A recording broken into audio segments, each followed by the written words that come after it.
I'm going to take the liberty, Sadhguru, to do what I normally do on my television show, which is a rapid fire round. Normally the end of this round… When I was young, I watched a lot of, Wild West movies. Right. So when you fire, I also fire, all right? No, but no, I promise you, this is not that kind of… You're not in my line of fire at all. I will not take the liberty of being that person. These are just quick questions which when I ask for one word, you have to stick to that. Because sometimes you have a tendency of not exactly answering the question asked. But you give such a profound and prolific retort back that it makes you very satiated. But in this case, my only request is that if it's one word, then it's just one word. Okay. And the end of this, normally, you get a hamper, but in the absence of a hamper here, you already have something, right? Yes. So, or this beautiful bouquet that is right next to you. But so there's no hamper, but you will get my utmost gratitude. Thank you. All right, very simply, what is the one thing that is essential to living a balanced life? Sense.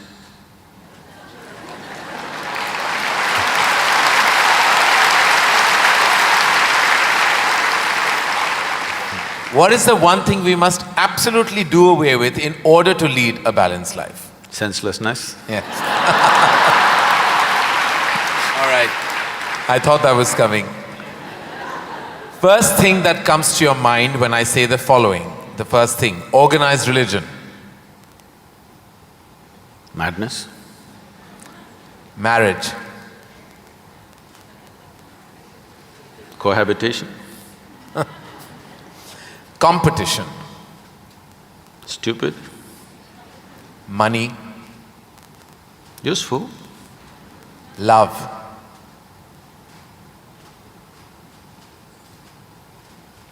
Can I say a sentence? Yes. I will allow that. Most beautiful, but unfortunately crippling for most people. If I can little elaborate that, see, if something unpleasant cripples you, something nasty cripples you, it's acceptable. When something beautiful cripples you, it's a true disaster.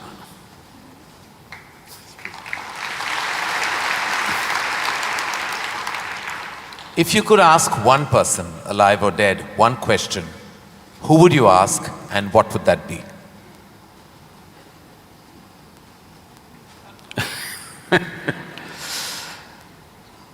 I really sorted out all my questions because I did not spend time educating myself or doing anything. I spent my entire life sorting out every damn question I had. I've kind of run out of questions.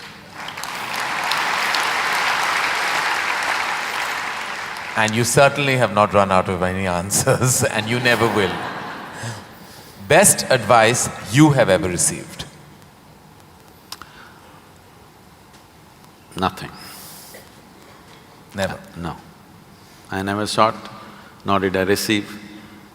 I made myself in such a way I'm incapable either of seeking advice or giving advice.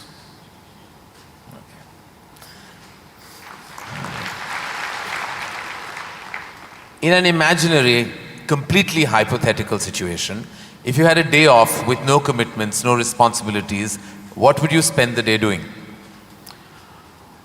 Oh, there are a lot of things, this can't be one word. No, it's not one word. See, I have an indiscriminate sense of passion towards everything.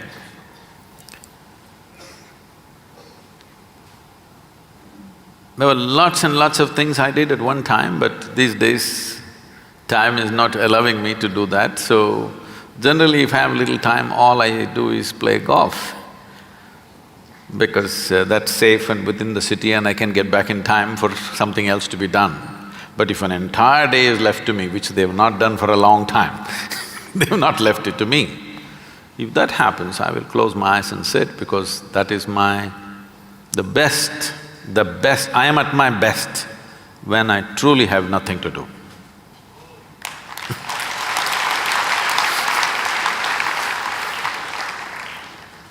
What is one thing you'd like people to remember about you at the end of your life? They must live so wonderfully that they don't even remember me.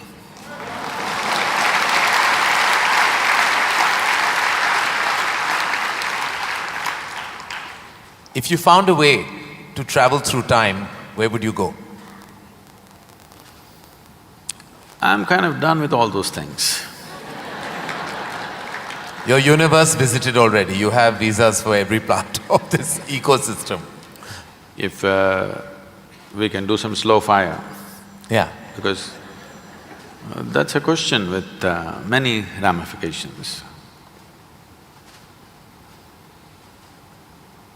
This, for example, traveling in the world, we jetted around and now we want to travel to the Mars, we want to travel to another place. And now that's not enough, we want to travel into the past and future. All this longing is again exploratory in nature. Whether you go on vacation to Maldives or you want to go to Mars, it is fundamentally exploratory. Maybe you're also thinking of relaxation and pleasure and whatever, but essentially it's exploratory, otherwise why can't you do it here? It's something that you want to do, you want to touch another place. This longing is there in the human being only as long as the life that you are remains in a seed form. That is, it did not sprout and blossom. This happened when Adi Yogi was expounding the science of yoga and talking about the nature of the cosmos, how it's related to your individual self and what you can do with it. Then the seven sages who were with him, they asked, what is the nature of this cosmos? How big is it? Where does it begin? Where does it end? So he laughed and said, your entire cosmos, I can pack it into a mustard seed. Because your ideas of time and space are essentially because you're living within the framework of your intellect. If you cross that dimension, then there is no such thing as time and space. Everything is here and now. So, traveling through time, space, no, it means nothing to me because it's difficult to express, difficult to articulate. If I sound little…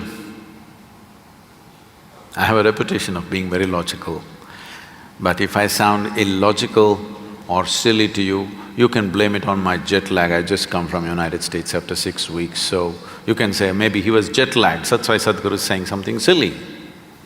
But I'm fine. I'm saying this because you can't fit the universe into your silly little logic. Today's human being is too overly enamored with their own logic that they're missing the entire life. The gamut of phenomena that's happening in the existence is missed because the only way you can accept anything is it has to fit in to the square hole of your logic. Anything that doesn't fit into your logic, you will reject. In this, you rejected the entire cosmos. In this, you have rejected the magic of life.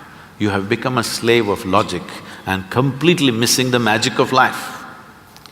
So, this time, space, all this stuff is because intellectually you're trying to dissect the universe and try to understand this.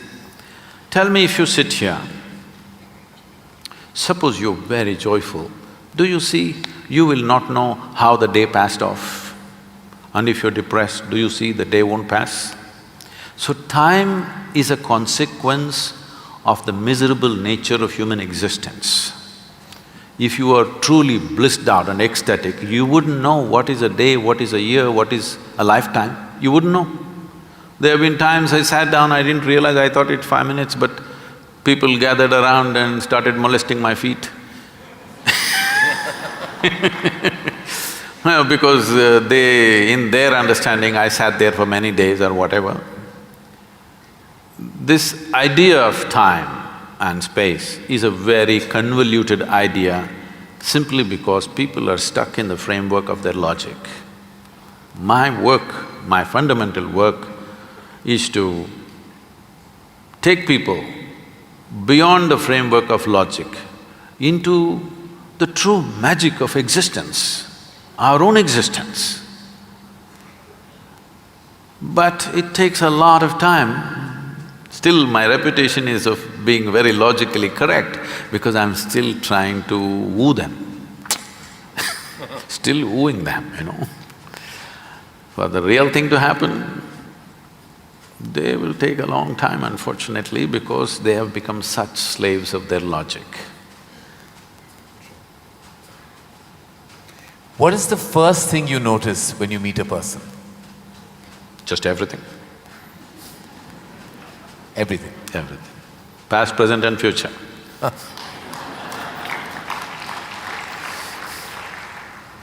Is it more important to do what you love or love what you're doing? One word or more? The choice is entirely yours. See, if you are an intelligent person, you will try to do what you love most. But if you're a genius, you will do just what is needed.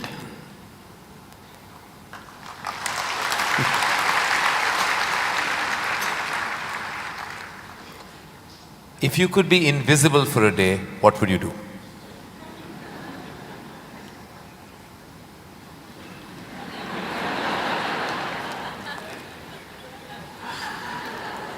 You wouldn't know?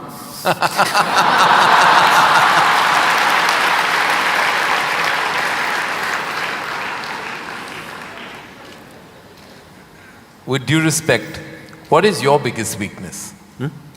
Biggest? What is your biggest weakness?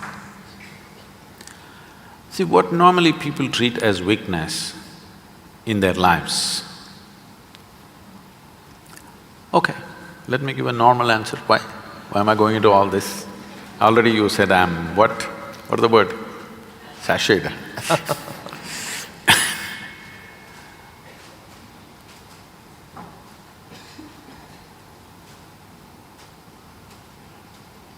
My biggest weakness is, I love danger. Without danger, I cannot live. I need to do something which keeps me on the edge of being mortal, being alive and dead. I want to walk that line all the time. Every day I'm stepping on it one way or the other. Is it a weakness? I don't think so, but people think, Sadhguru, you shouldn't risk your life like this. But if there's no risk, I feel I'm not being… because most of the time in my life, for whatever I'm doing, I don't feel tested. It's only in moments of danger that I feel little tested. So my weakness is, I like to be stretched, you know. For all the time when I was riding across India and later on I started driving, my only wish was that to find a machine which will test my skills. Always found the damn things broke down if I took it to my limits. These days recently I'm beginning to get to do a few machines which are testing me, whether I can push it all the way or not. Maybe that's because of my age.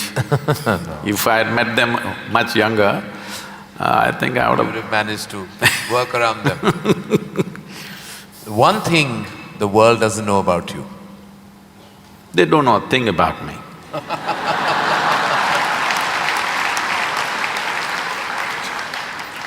That's a fact. And the one thing you wish you could change about yourself? Oh, I never looked at that. I could speak Hindi. No, I'm sorry, Marathi.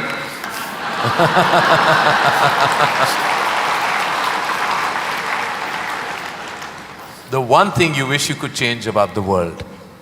Oh, a lot of things. One. Human beings. Desperately in need of. So what would you consider to be your greatest achievement? I don't think there's any. Because I always fall woefully short of my own expectation of what I could do. So I never feel anything is an achievement. Is there a song you love and can listen to all the time? Oh. I somehow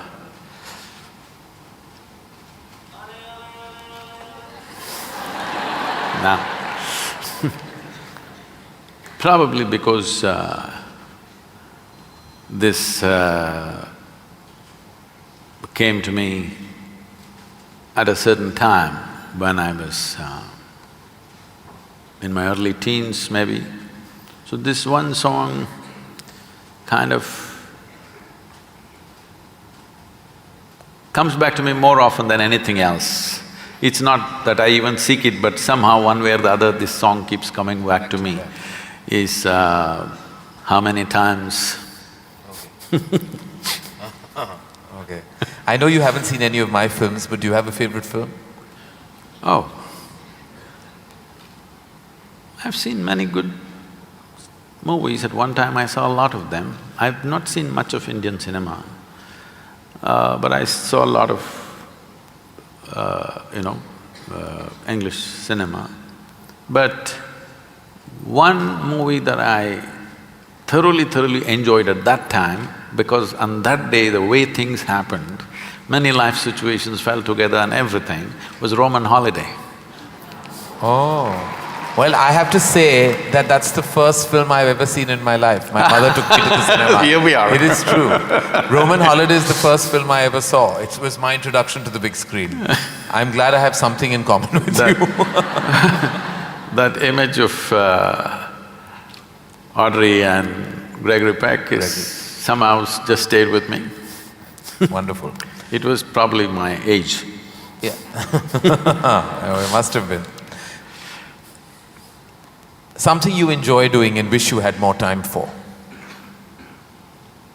I wish I had more time, because I made myself like this, that there is nothing that I enjoy or do not enjoy. I make sure I enjoy everything that I do, including simply sitting quietly or talking to somebody or doing whatever, because my activity is not limited to one area, so many things. If you did not enjoy everything that you do and do not do, you will go insane trying to manage so many things. But I will not go insane, because I enjoy being alive. Activities, anything is okay. Everything I do, I enjoy. Small things, big things, every kind of thing. Most profound things and silly things, I enjoy thoroughly. Should us all. Lastly, in a biopic made on you, who would play you? But who would make a biopic first of all? No, there would be lots of interested people. Maybe you should animate. I don't think you would want that. Well, that is the end of the rapid fire, and you totally deserve the hamper that doesn't exist on this platform. But it's a virtual hamper that I've given to you with my love, gratitude and deepest amount of respect. Thank you.